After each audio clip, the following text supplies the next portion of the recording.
A trip I never forgot. 10 years ago, when I was in high school, my school had a leadership skills program that I signed up for. We had seminars, extra lessons, etc. At the end of the year, they announced that we would spend a week with another group in a town that was about 2,000 miles away.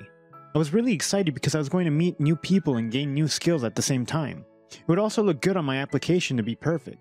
So then, at the end of the year, we visited the other town. They put us up in a lodge close to the high school. The night before the lessons began, we had a bonfire with the students from the other school. It was really nice to meet the others because they were really nice as well. I got along with one person in particular. His name was Logan, and we had a lot of things in common. I found out that he had a stamp collection too and that he liked animals. He volunteered at the local animal shelter after school. Taking care of animals was one thing that I liked to do. Animals are therapeutic and can be best friends if you give them a chance. We talked for most of the night and we got along really well. The dude got me. We had only known each other for a few hours, but it felt like we had known each other for years. At the end of the night, we promised each other that we would link up on the following day and get to know each other better. The next day, I was glad to find out that they had put us in the same group. We instantly teamed up and made sure that we were near each other for the rest of the tasks. He was a very goofy guy, shy at first, but as I got to know him, I liked him even more. He had such a gentle character as well. Everyone liked him. He was clumsy though, so during the trust activities, or the ones that involved being more active, I helped him out, since I had an amazing balance. It amused me when he shook his curly hair in frustration when he could not do certain things, but then I helped him and he got the thing right. His smile would light up the entire room. During the days, it was all work, with a few breaks. We had a lecture from the leaders in the community and volunteered at local businesses. The people in town all seemed to know him. When I asked him how everyone knew him, he said that he liked to hang out at businesses and help with anything that they needed because he enjoyed helping. That was something that we both had in common, helping others. As the days progressed, we got to know each other a bit more. We shared more about ourselves. I found out that his parents had passed away when he was younger, and he lived with his grandmother. He had joined the leadership group because he wanted to be a prefect like me and help other learners out at the school, especially those who did not have things easy like him. He puzzled me. He was so gentle, yet his life was not easy. He appreciated the small things in life and could not complain about the ones that he could not change. I wanted to be just like him one day, satisfied with life. One night, the others sneaked out of the lodge to go and have some fun in town. You know, how teenagers can be. It's difficult for them to stay a long time without getting up to no good. I went along hoping that he would be there, but I would not be surprised if he did not show up. He was a goody two-shoes after all. To my surprise, he showed up. I told him that I was surprised that he had even shown up, and he told me that he came because he was hoping that I would be there. The place of mischief that night was the lake. We went skinny dipping. The thrill was something else. It was a hot summer night, and I remember feeling like I would melt into a puddle. After swimming for a while, the two of us went for a walk. The conversation got deeper as we went walking, and soon we talked about relationships. I was shocked when he told me that he had never been in one before. I asked him why, since he was good-looking and had a good personality. He responded that he was not into girls. He was gay. I was surprised to hear that. It was a long time ago, and being gay was not something that a lot of people accepted, but I had no problem with it. I never got why people got mad over who someone loved. Love is love, not a sin. I asked him if anyone knew, and he said that the only person who knew was his grandmother. She accepted and loved him more than anything. He had chosen to keep his sexuality a secret from everyone else in his life because of the stigma that was attached to being gay during that time. It was best for him, considering the hate crimes that were going on everywhere in the world. The world was getting better, but we had a long way to go in terms of accepting other people. I asked him why he had trusted me with such a secret, and he told me that it was simple. He knew that I would understand from getting to know me. Even though I was straight, he felt safe telling me his secret. That night was a huge bonding moment for us. I hugged him and felt something like protectiveness over him. I wanted to protect him from all the bad people in the world. He was so gentle. He deserved all the happiness. The next day was the last, and then we would leave. I was so sad to leave my new friend behind. The next morning we had our last task, which was more of a treasure hunting game. The prizes ranged from candy to gift cards. I heard that there was a gift card for stamps and I really wanted to win it. As I was running around and trying to solve a clue, I came across Logan. He was on the ground and his leg was bleeding. I asked him what was going on and he told me that he had tripped on a rock and gotten hurt. I did not hesitate. I helped him up and walked him back to the teachers. They asked me if I wanted to go back to the group, but I asked them if I could stay with my friend. So I went to the nurse's room with him. She cleaned out the wound and got him a band-aid. She said that she had to go out and look for something that would help him if he had any more pain. That left the two of us. "Thank you so much for helping me," he said.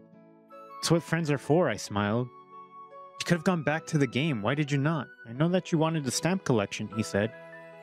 I know, but I wanted to make sure that you were okay. I would have not have been able to complete the game anyways. I was too worried about you to continue, I said. I have never met someone quite like you, he said. Then he leaned in and kissed me. His lips were so soft. Then I got lost in the kiss for a while. Then I pulled away. I could not believe that I had just kissed a guy, and I did not know how to feel about it. I'm so sorry, he said. It's okay. Let us just forget that it happened, I said. I knew that he probably meant well. I was sad that he liked me and I could not return the feelings. The rest of the day was a bit awkward for us. Kept thinking about that kiss. I was straight. I had never had feelings for another man. But here I was. I could not stop thinking about that kiss. After we left, I realized that I'd forgotten to ask for his number. I tried searching him on Facebook, but I could not find him. I was sad that I had made a friend and I was probably never going to see him again. And I did not see him until several years later. I was in that town 10 years after I met him. It was because of a business trip. I remembered that I had made a friend here years ago whom I didn't keep in touch with. I was not sure if I would even see him. Most people moved out of their towns after graduation and did not come back. I had. My company had arranged for me to sleep at one of the bed and breakfasts in the town. It had not changed a bit. It was still that sleepy town by the shore. I had a meeting with a businessman that my company wanted to work with in the morning, so I had an early night after dinner. The next morning I woke up, had some coffee and went to the business that I was going to be working with. It was a business that sold healthy pet food. I could not help thinking about my friend who I had met there. He had loved pets so much. I pulled up the parking lot of the building and I got through the door. A man was running around. He was practically a blur. He smiled when he saw me and greeted me. I could not shake the feeling that I knew him, somehow. It was those eyes. I asked him for his name and he told me that his name was Logan. I wanted to kick myself for skimming through the brief when I got it. He was my Logan. I told him that my name was Paul and he was shocked. He knew that I was familiar from the moment that I walked through the door, but he was not certain that it was me. You have no idea how happy I felt to be standing there in front of him. He had gotten taller, his hair was shorter, and he was more muscular, but it was the same eyes. I hugged him at that moment. I had no words, just tears. After all this time, I had my friend back again. I had never forgotten him. For the past years, I've been thinking of him. How there was no one that I got along with like that after him. I did not properly date. I had a few flings here and there, but I did not feel a connection with any of those girls.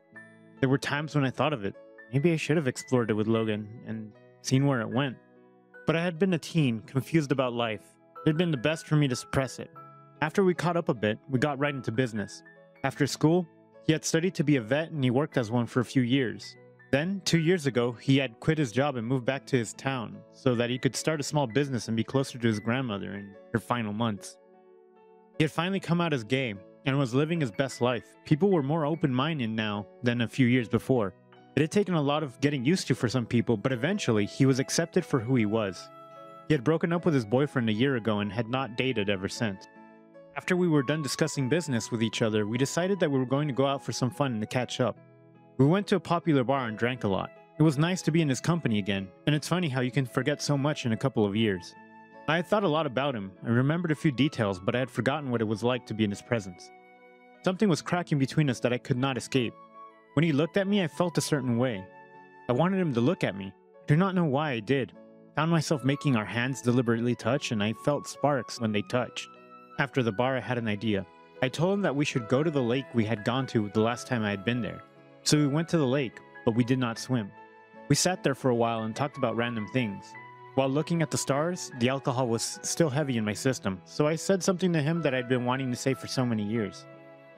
I never asked you why you kissed me, I said. He looked at me in shock. What? He said. Why did you kiss me the last time we saw each other? I repeated. I did not think you remembered, he said. I've not stopped thinking about that kiss for a very long time, I confessed. I'm sorry I kissed you. I understand that you're straight, but I liked you. You were so kind and helpful.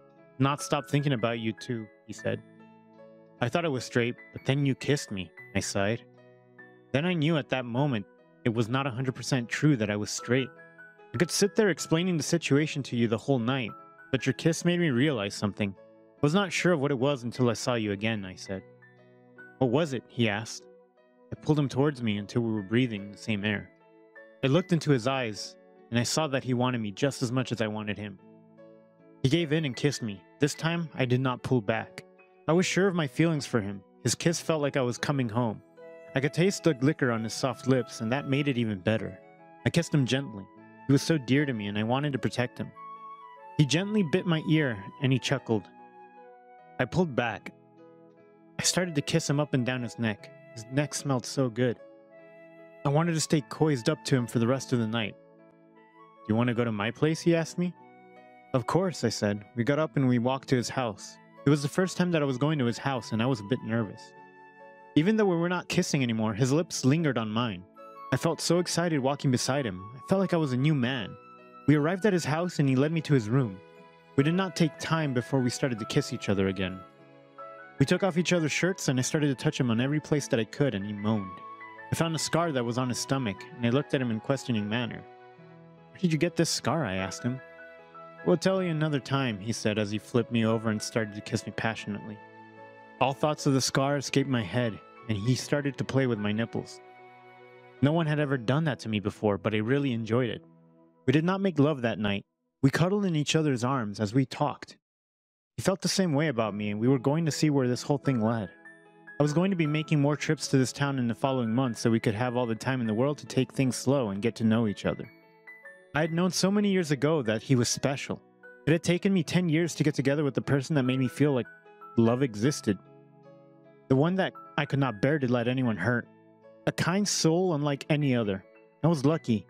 I had thought that I was just going to continue thinking that I was straight and living up to the image that I had created. But now, in bed with him, I knew that I had come home. I had been living a lie for the past 10 years, and now I knew the truth. It was all going to be alright. Love comes at any time. It does not care what you think the person you will fall in love with looks like.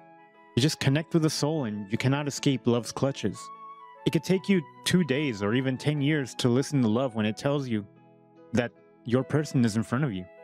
But do not give up on it, and even if you do, it will pull through for you in the end. The end. Thanks for watching. Consider subscribing to become part of our Rainbow Force and stay wholesome.